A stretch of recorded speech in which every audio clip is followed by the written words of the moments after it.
안녕하세요, 정훈 아빠입니다. 요즘 건설 경기가 모처럼 호황이라고 하는데 철강제가 많이 급등하고 또 시멘트가 급등하면서 건축 자재비들이 모두 오르고 있습니다. 전 세계적으로 수요가 많다 보니 공급이 많이 부족해서 수입이 안 되고 있어요. 그러다 보니까 상당히 가격이 많이 올라가고 있는데요. 또 거기다가 시중에 그 자금이 많이 풀리다 보니까 인플레 현상이 많이 나타나고 있습니다. 건축 자재비가 오르니까 인건비도 오르고 또 일부 자재는 구할 수도 없게 돼버렸어요. 그래서 호황이 아니라 불황 때보다 더 힘들다라는 얘기가 더 많이 생기고 있습니다. 이렇게 되다 보니까 시공사에서 견적 참여라든지 계약도 이제 미루는 상황이 돼버렸어요. 시공사 입장에서는 자칫 계약을 잘못했다가 건설 자재비나 인건비가 급등하게 되면 엄청난 손해를 볼 수 있거든요. 건축주님이 추가 비용을 안 주시게 되면 엄청난 피해를 보기 때문에 관급 공사라든지 민간 공사라든지 상당히 신중하게 계약을 진행하고 있는 추세입니다. 올 초에 1월달, 2월달에 상가주택 공사비가 평당 한 500에서 550만 원 정도였는데 내년에는 지금 평당 600에서 650을 넘을 거라는 얘기들을 많이 하고 있습니다. 건축주도 힘들고 시공사도 상당히 힘든 상황입니다. 이렇게 모든 게 올라가는데 왜 저는 돈을 못 벌고 있는 걸까요? 우리 마느님께서 제가 뻘짓만 안 하면 돈을 많이 벌었을 거라고 하시는데 인정합니다. 오늘도 마느님의 반대를 무릅쓰고 이렇게 유튜브 영상을 찍고 있습니다. 유튜브 찍는 시간에 돈을 더 벌어라 하는데 또 건축주님들과의 약속이니까 지켜야 되겠죠? 지난번 영상에서 건축사무소와 설계 계약 후 설계의 순서를 쭉 하나씩 가르쳐 드렸죠. 건축주님이 무엇을 해야 하는지 알려드렸는데 다 까먹으셨죠? 아주 중요한 건데 다시 한번 영상을 보시면서 복습해 주시면 아마 좋은 건물을 건축하실 수 있으실 거예요. 자, 오늘은 상가주택 설계 진행 과정 중 평면도 그리고 윗면도 단면도 이게 기본 도면이라고 하는데요. 이것을 보고 건축주님이 꼭 체크해야 할 사항이 무엇인지를 알려드리도록 하겠습니다.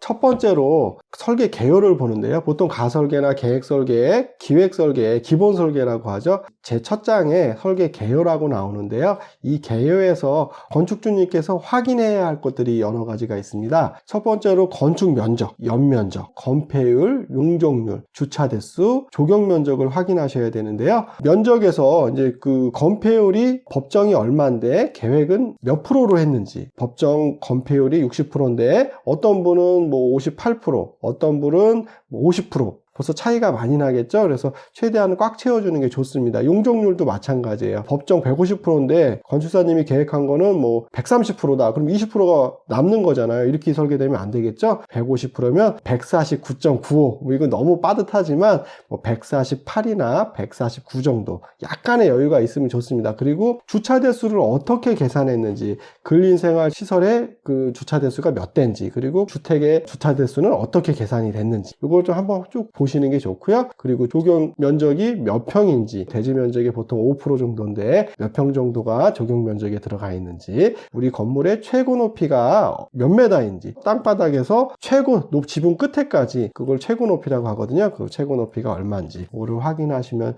아주 좋습니다. 그리고 설계 건축사님한테 이제 공사 면적을 요청을 하셔야 되는데요. 옛날에는 연면적, 허가 면적, 허가 연면적으로 설계비나 감리비를 계산하시고 또 건축비도 그렇게 계산했었는데 요즘은 허가 그 연면적이 아니고 공사 면적, 실제 공사하는 면적이 얼마인지를 알아야지 설계비도 그렇고 감리비도 그렇고 그리고 시공비도 대략 평당 얼마라는 게 계산이 됩니다.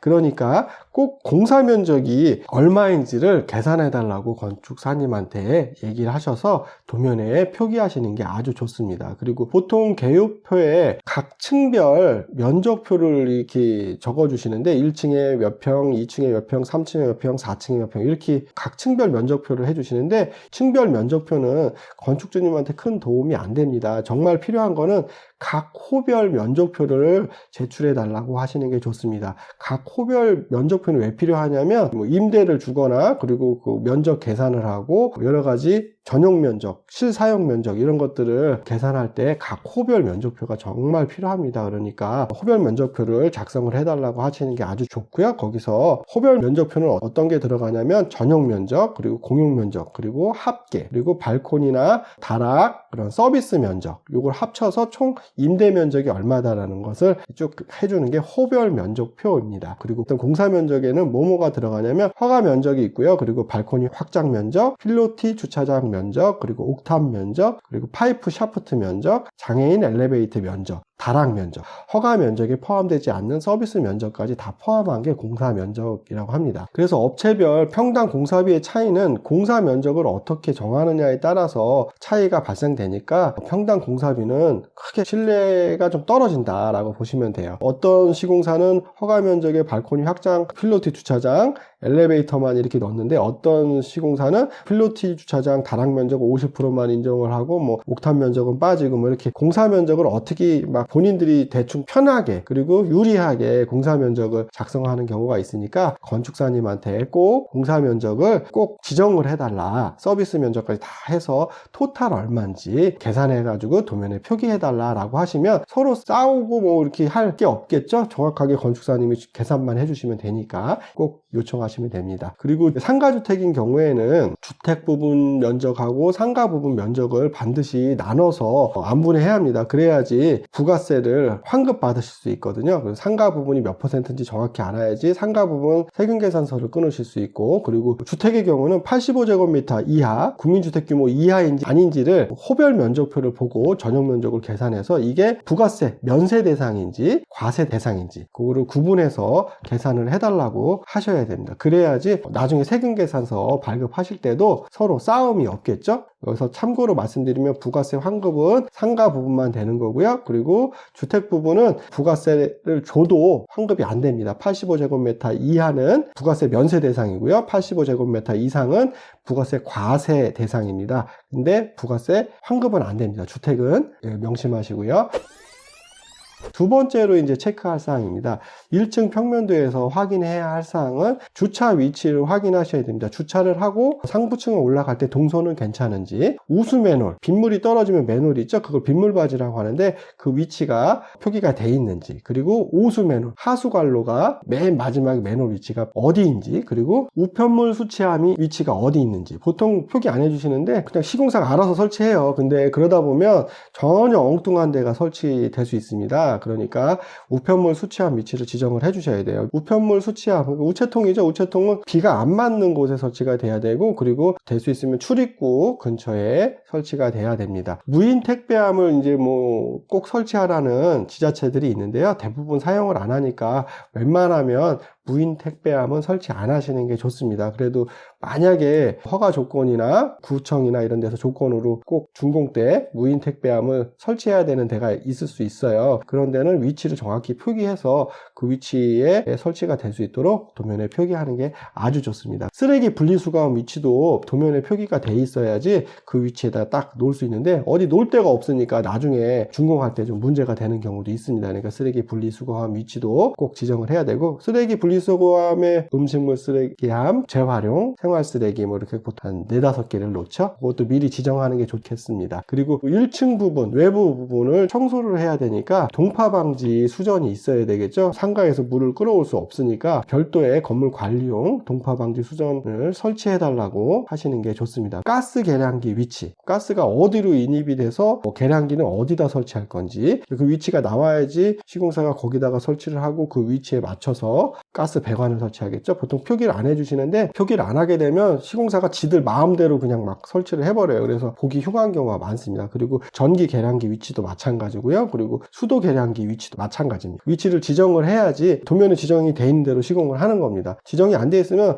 자기네들 마음대로 지정을 해서 건축주님 의도와 상관없이 이상한 데 설치가 될 수 있으니까 설계 때부터 위치를 지정하는 게 아주 좋습니다. 그리고 조경 위치. 조경의 폭은 1m 이상이 돼야지 조경 면적으로 인정이 됩니다. 그래서 조경을 건축사님이 어디 위치에다가 설치를 했는지 그 부분 면적이 맞게 돼 있는지 대략 확인하시는 게 좋고요. 그리고 1층 상가의 실외기 위치를 어디다 둘 것인지에도 표기가 돼 있는 게 좋습니다. 그래야지 그 실외기 위치까지 전기 배선이 되거든요. 그러니까 꼭 실외기하고 실내기 위치가 표기가 돼야 됩니다. 그리고 주택의 출입구 위치. 대부분 큰 도로, 메인 도로에서 주택의 출입구 도어가 보이는 게 좋습니다. 그게 풍수상 애군을 막아주고 좋은 기운을 우리 집에 들어올 수 있게 하는 장치인데요. 보통 옆으로 이렇게 들어가는 것들은 풍수상 살 낀다고 해서 매우 안 좋다고 하니까 될 수 있으면 대문이 도로에서 보이는 쪽에 설치가 되는 게 아주 좋습니다. 그리고 주택의 출입구가 비가 맞는지 안 맞는지, 보통 어떤 데는 막 설계하다 보니까 출입구에 비가 맞아요. 그러면 그렇게 되면 안 되겠죠. 빗물이 막 내부로 들어오고 그러면 안 되니까 출입구가 빗물에 노출이 되는지 그거를 확인하셔서 뭐 약간 안으로 들인다든지 아니면 캐노피를 설치한다든지 그렇게 해야 되겠죠. 그리고 제일 중요한 건데, 위에 상부층에서 뭐 오수나 우수관, 뭐 하수관들이 이렇게 내려오잖아요. 급수관들이.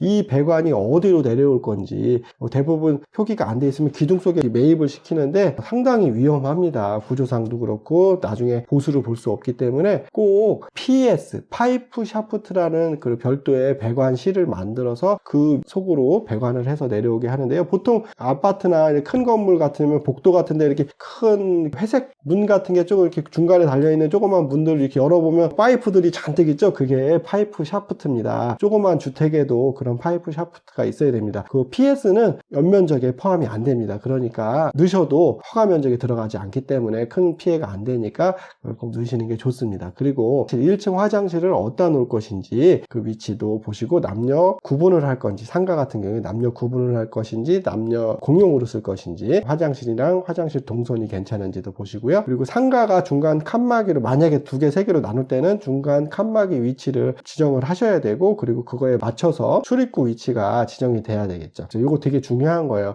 2개로 쪼갤 건데 이쪽에는 도어가 없어요. 그러면 2개로 쪼개지 못하겠죠. 그리고 2개로 쪼갰을 때 이쪽에는 화장실을 사용할 수가 없게 되면 안 되겠죠. 여기서 화장실은 공용 화장실을 쓰게 되면 그 임대자가 상당히 불편하고 이용하시는 손님들도 불편해서 장사가 잘 안 되니까 꼭 내부 화장실로 하셔야 되고요. 될 수 있으면 남녀 구분으로 하시고, 그리고 2개로 쪼갰을 때는 한쪽에서 남녀 구분을 반반씩 쓸 수 있게, 이쪽은 여자 거 쓰고 이쪽은 남자 거 쓰면 이쪽 공용으로 쓰면 되겠죠. 서로 그런 것도 감안하셔서 2개로 쪼갰을 때 공용으로 쓸 수 있게, 아니면 3개로 쪼갰을 때 내부에 복도를 만들어서 화장실을 3군데서 같이 쓸 수 있게 만드든가 여러 가지 방법이 있겠죠. 그리고 또 중요한 거는 대부분 건축사님들이 안 하시는 것들인데, 대지의 레벨, 땅의 높낮이를 체크를 안 하시는 경우가 많습니다. 이게 레벨 측량을 해서 도면에 어디가 얼마큼 높은지를 이렇게 체크하는 겁니다. 현황 측량이라고도 하고요. 이거를 꼭 하셔서 우리 땅의 높낮이가 어떻게 되는지, 그래서 어떻게 들어가야 되는지, 출입구 같은 경우는 높낮이가 없어야 되니까 출입구를 어디다 설치하는 게 나은 건지, 그리고 바닥의 레벨은 어떤 건지, 그런 거를 체크하기 위해서 대지의 레벨이 꼭 있어야 됩니다. 그러니까 이것도 꼭 체크해서 건축사님한테 요청을 하시면 됩니다. 세 번째, 2층, 3층 이제 그 임대세대 평면도에서는 현관 도어의 폭, 그리고 중문 설치가 됐는지 확인을 하셔야 되고요. 이삿짐, 사다리차가 이렇게 올라갈 수 있는 창문이 있는지, 임대세대에서 이사가 오면 이삿짐 사다리가 올라가야 되잖아요. 근데 사다리차를 올릴 수 없는 경우가 많이 있어요. 그래서 이사를 못 오는 경우도 있고, 가구 이런 것들이 못 들어와서 엘리베이터로 올리다 보면 엘리베이터도 파손되고, 냉장고나 이런 가구들이 다 파손이 돼요. 그래서 대부분 그리고 사다리차가 올라갈 수 있는지를 1호, 2호 봤을 때 없다고 하면 사다리차가 올라갈 수 있는 창문의 사이즈를 확보해야 되겠죠. 보통 이삿짐 창문의 사이즈는 1200에 1200 이상이 돼야지 이삿짐을 올릴 수 있습니다. 그러니까 꼭 창문을 확보를 해야 되겠죠. 현관의 폭 보통 최소 1500 이상은 돼야지 신발장이 들어갑니다. 그러니까 신발장, 현관 도어의 폭은 90cm로 많이 하세요. 그 90cm일 때는 1.5m, 만약에 현관을 크게 하고 싶다 그러면 1m다 그러면 현관 폭을 1600은 해줘야지 한쪽에 신발장이 들어갑니다. 그러니까 이거 건축사님이 생각 없이 그냥 1500인데 도어를 건축주님이 1000으로 해달라고 해서 1000으로 해주시는 경우가 있는데요. 이런 경우는 나중에 신발장을 설치 못하는 경우가 있어요. 그러니까 꼭 도어의 폭을 확인하시고 현관의 폭을 확인하셔야 됩니다. 그리고 화장실의 크기 이것도 확인하셔야 됩니다. 화장실 크기는 보통 1500에 2500이 기본 모듈입니다. 그래서 여기서 기구의 배치가 문을 열었을 때 변기, 세면기, 샤워기 순으로 이렇게 설치가 되어야 합니다. 근데 어떤 경우는 이 도어가 변기에 걸리시는 경우가 있어요. 도어가 열릴 수 있는지, 변기에 걸리는지, 세면기에 걸리는지 이것도 확인을 하셔야 됩니다. 그리고 보일러실이 있는지 없는지도 꼭 확인하셔야 돼요. 기본 도면 봤을 때 어떤 데는 보일러가 설치할 데가 없어요. 그리고 보일러를 뭐 계단실에다가 설치하시는 분도 있고 나중에, 그리고 뭐 세탁기가 들어가야 되는데 세탁기를 놓을 데가 없는 거예요. 그런 경우도 있고, 그러니까 보일러하고 세탁실이 어디인지 건축사님한테 물어보셔서 그 위치를 꼭 확인하시는 게 좋고요. 그리고 주방의 크기, 그리고 위치, 그리고 거실에 소파를 놓을 수 있는지 TV를 놓을 수 있는지 그 벽면이 있는지 그거를 확인하셔야 돼요. 보통 소파나 뭐 이런 가구들 보면 뒷부분이 제대로 마감이 안 돼 있는 경우가 많아요. 그래서 벽이 없는 경우가 많아요. 벽이 뭐 1.5m 밖에 없고 2m 밖에 없으면 소파를 못 놓거나 TV를 놓더라도 한쪽으로 기울여 보이는 그런 상황이 될 수 있어요. 거실에 폭과 TV 놓는데 그리고 소파 놓는 데를 꼭 확인하셔야 됩니다. 외부 창문들의 크기와 위치 확인을 하셔야 되고, 마찬가지로 여기도 위에 상부층에서 배관들이 급수관, 배수관이 내려오기 때문에 파이프 샤프트, PS라고 하는 것들이 PD라고도 해요. 그 위치를 꼭 확인하셔야 되고, 각 방에 안방, 작은 방, 뭐 애들 방이 있을 거 아닙니까? 여기에 꼭 가구들이 들어갈 수 있는지, 침대가 들어갈 수 있는지, 침대를 놨을 때 문이 열릴 수 있는지, 그리고 애들 방에는 싱글 침대가 들어가고 책상이 들어가고 조그만 옷장이 들어갈 수 있는지 그걸 확인하셔야 돼요. 보통은 너무 좁게 설계돼서 침대도 안 들어가게 설계해놓고 이걸 작은 방이라고 하시는 분도 있어요. 그러면 안 되겠죠. 그래서 그런 크기들도 한번 확인하시고요. 그리고 실외기 위치, 각 방에 이제 에어컨을 놓을 거 아닙니까? 그러면 그 실외기가 어디론가 가야 되는데 과연 어디다 놓을 것인지 이거를 지정을 안 하면 실외기까지 전기선이 내려가야 되는데, 미리 그 공사할 때 그 전기선을 내려야 되는데 놓을 데가 없으니까 그냥 막 벽 타고는 막 내려와요. 그러니까 지저분해지겠죠. 마찬가지로 에어컨 배관도 마찬가지고, 그래서 각 층의 실외기 위치를 지정해 줘야지만 그 위치에 정확하게 전기 배선이나 에어컨 배관이 되겠죠. 그리고 계단실의 단 높이하고 폭, 보통 계단실의 그 계단의 단 높이는 20cm 이하여야 됩니다. 20cm 넘어가면 되게 불편하세요. 그리고 그 단 너비, 디딤판, 발을 딛는데 그 디딤판은 보통 25cm 이상이 되셔야지 안전하게 내려갈 수 있습니다. 근데 공간이 좁다고 이거를 너무 좁거나 높게 하게 되면 사고가 나겠죠. 불미스럽게 상황이 전개가 될 수 있겠죠. 그 부분도 좀 확인해 달라고 하시고, 제일 중요한 거는 이 집은 그 주부가 제일 오래 거주를 하잖아요. 그러니까 사모님 동선에 맞춰서 현관에서 들어와서 제일 먼저 갈 게 냉장고, 그 다음에 싱크볼, 그 다음에 가스레인지, 그 다음에 식탁, 그 다음에 거실, 요 동선을 꼭 찾아주셔야 돼요. 이 동선이 안 맞으면 집이 설계가 잘못된 거예요. 그러니까 현관에 들어서서 중문을 열고 들어올 때 그 앞이 딱 막힌 구조, 벽으로 막힌 구조들은 상당히 풍수상 안 좋으세요. 그러니까 될 수 있으면 뻥 트인 구조, 쭉 거실하고 주방이 쫙 연결돼서 넓게 퍼져나가는 구조, 아파트형 구조들이 대부분 그렇게 돼 있죠. 돈 들인 거예요. 임대세대는 이 정도만 체크해 주시면 아주 좋습니다.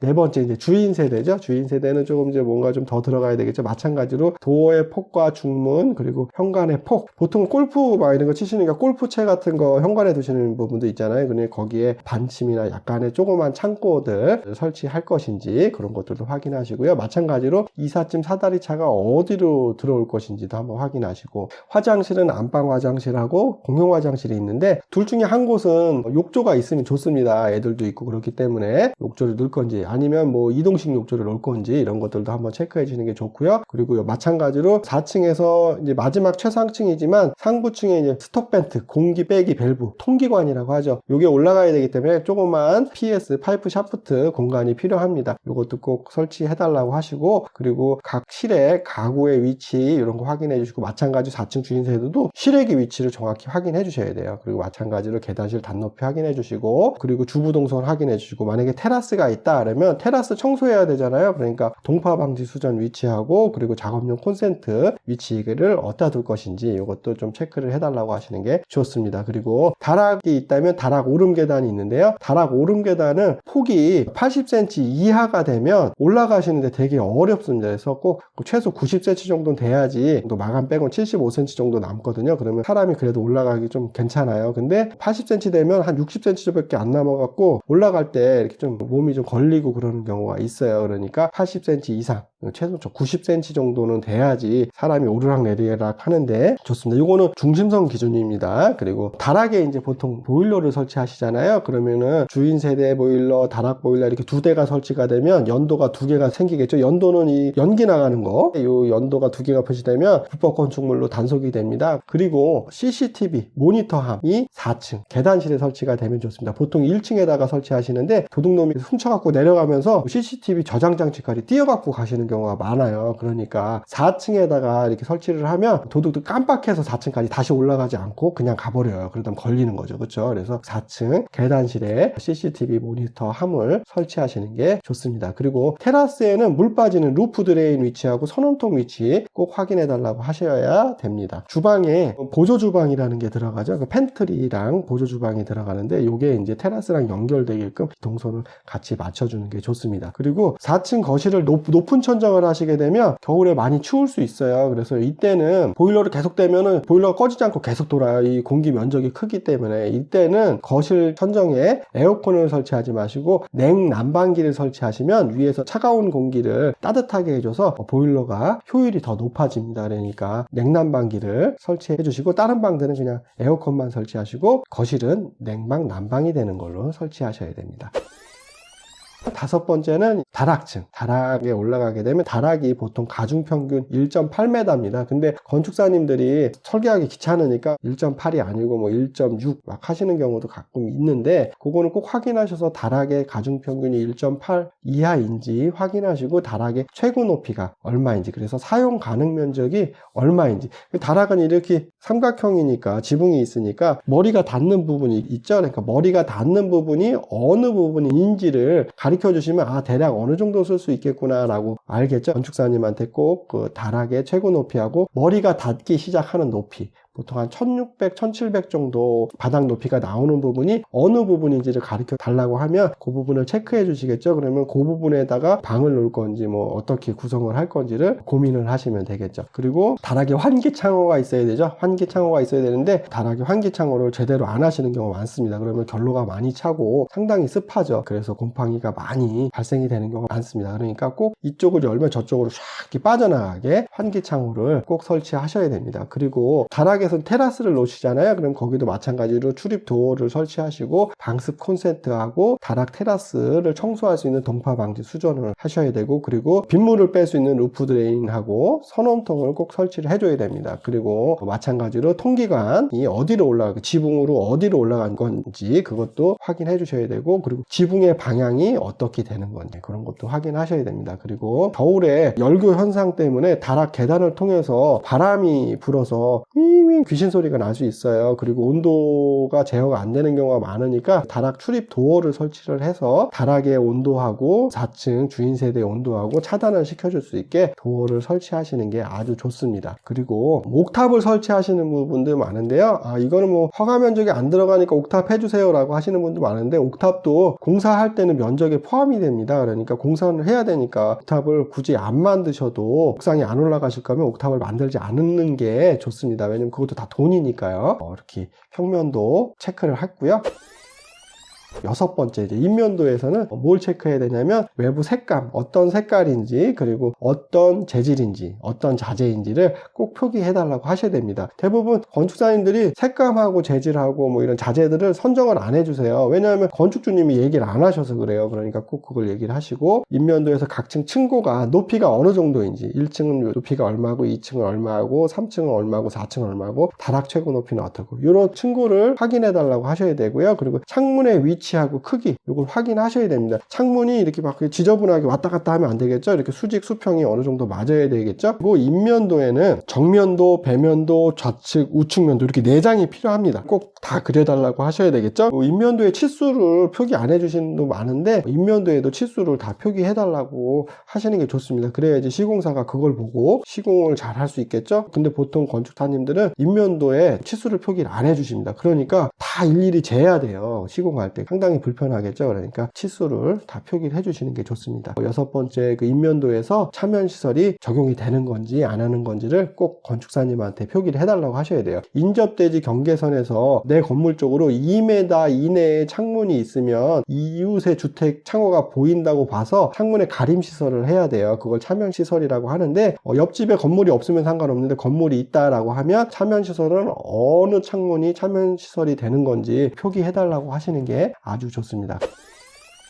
7번째, 단면도가 있는데요. 단면도는 이렇게 평면도를 이렇게 두부 자르듯이 쫙 잘라서 이렇게 옆으로 본 거예요. 잘라서 각 층의 내부 속살들이 보이게 하는 게 단면도고요. 인면도는 얼굴을 보는 거고, 단면도는 이 내부 내장을 보는 거죠. 이 속에 뭐가 있는지 잘라서 보는 건데, 그걸 단면도라고 합니다. 단면도에는 종단면도, 횡단면도, 계단 단면도, 이렇게 3개가 꼭 필요합니다. 종, 횡, 그리고 계단, 이렇게 3개가 꼭 작성이 돼야 됩니다. 어떤 분들은 뭐 이렇게 2장만 해주시는 경우 있어요. 그러면 안 되겠죠. 이렇게 사각지대 없이 잘라가지고 이렇게 꼭 3장이 있어야 돼요. 그리고 더 많이 잘라주시면 더 좋습니다. 이렇게 각이 많고 복잡한 건물인 경우에는 단면도를 여러 개 잘라서 안 잘리는 부분이 없게끔 잘라서 그 부분 내부가 어떻게 구성이 되는지를 단면적으로 이렇게 보는 게 아주 중요합니다. 뭐 일부러 그리기 싫어서 대충 이렇게 피해가지고 잘라주시는 분도 있는데, 그건 안 되겠죠. 그러니까 될 수 있으면 이렇게 실들이 벗어나는 실들이 없게 잘 잘라져서 모든 실들이 단면도에 표기가 될 수 있게끔 하는 게 아주 중요합니다. 단면도에서 볼 때는 각 층의 층고, 그리고 천정고. 층고는 뭐냐면 바닥 슬라브에서 다음 층 바닥 슬라브까지가 층고입니다. 그리고 천정고는 각 층 바닥 마감에서 천정 마감재까지가 천정고입니다. 저희 눈에 보이는 게 이제 보통 천정고죠. 그래서 천정고가 얼마가 확보가 돼야 되는지, 확보가 됐는지 꼭 확인하셔야 됩니다. 어떤 경우에는 주택인데 보통 2300 이상이 나와야 되는데 천정고가 2100밖에 안 나오는 경우도 있고 2200인 경우도 있어요. 이런 경우는 좀 조정을 해달라고 하셔야 되겠죠. 그리고 단열재 두께가 어떻게 표기가 됐는지, 어떻게 설계가 됐는지, 벽체, 그리고 바닥, 지붕, 이런 단열재들이 어떻게 두께가 몇으로 됐는지 이것도 확인하셔야 되고요. 그리고 기초 깊이, 이게 동결선 밑으로 내려가 있는 건지 아닌지, 기초 깊이가 얼마나 내려갔는지를 확인하시고, 그리고 창호에서 바닥까지의 높이, 그리고 각 실들의 마감, 재료 마감이 어떻게 됐는지, 그리고 난간의 높이가 얼마인지, 그리고 각 실에 각 층의 레벨 차이가 있는지를 꼭 확인하시는 게 좋습니다. 여기서 각 층의 슬라브 레벨을 SL이라고 해요. 영어로 SL. 그리고 마감 레벨을 FL이라고 해요. FL을 꼭 확인해 달라고 하셔야 돼요. 표기를 해 달라고 하시는 게 좋습니다. 각 층의 슬라브 SL, 그리고 각 층의 마감 FL, 그리고 GL이라고 하는 바닥 레벨을 확인해 달라고 하셔야 돼요. 표기해 달라고 하시는 게 제일 좋습니다. SL, FL, SL을 도면에 표기해 주세요 라고 하시는 게 아주 좋습니다. 여기까지 7가지를 꼭 체크해야 할 사항들을 알려드렸는데요. 좀 많죠? 길죠? 어려우실 거예요. 근데 요거 잘 메모해 놓으셨다가 건축사님한테 기본 설계할 때, 계획 설계할 때, 그러니까 요거 좀 잘 체크해 달라. 그리고 건축사님이 도면 주시면 이렇게 보시고 제가 얘기한 것들이 반영이 돼 있는지 보셔가지고 안 돼 있다고 하면 수정을 좀 해달라고 요청하시는 거예요. 이해 가셨죠? 여기까지 정훈 아빠였습니다. 다음 영상은 그 누구도 가르쳐주지 않는 건축사님에게 꼭 요청해야 할 공사용 실시 도면이 무엇이 있는지에 대해서 알려드리도록 하겠습니다. 공사용 실시 설계 도면에는 시공사가 이제 공사를 해야 되잖아요. 그래서 그 도면들이 꼭 필요한 도면들이 있어요. 근데 건축사님들이 얘기 안 하면 작성을 안 해줘요. 그러니까 시공사가 그냥 대충 알아서 하거든요. 대충 알아서 하게 되면 나중에 대충 문제가 막 발생이 되겠죠. 그러니까 건축사님한테 이러이러한 도면들은 공사할 때 필요하니까 꼭 작성해 주세요 하는 거, 그게 뭔지를 가르쳐 드리도록 하겠습니다. 더 좋은 영상을 원하시면 구독하고 좋아요 눌러주시면 감사하겠습니다. 다음 영상에서 뵙겠습니다. 감사합니다.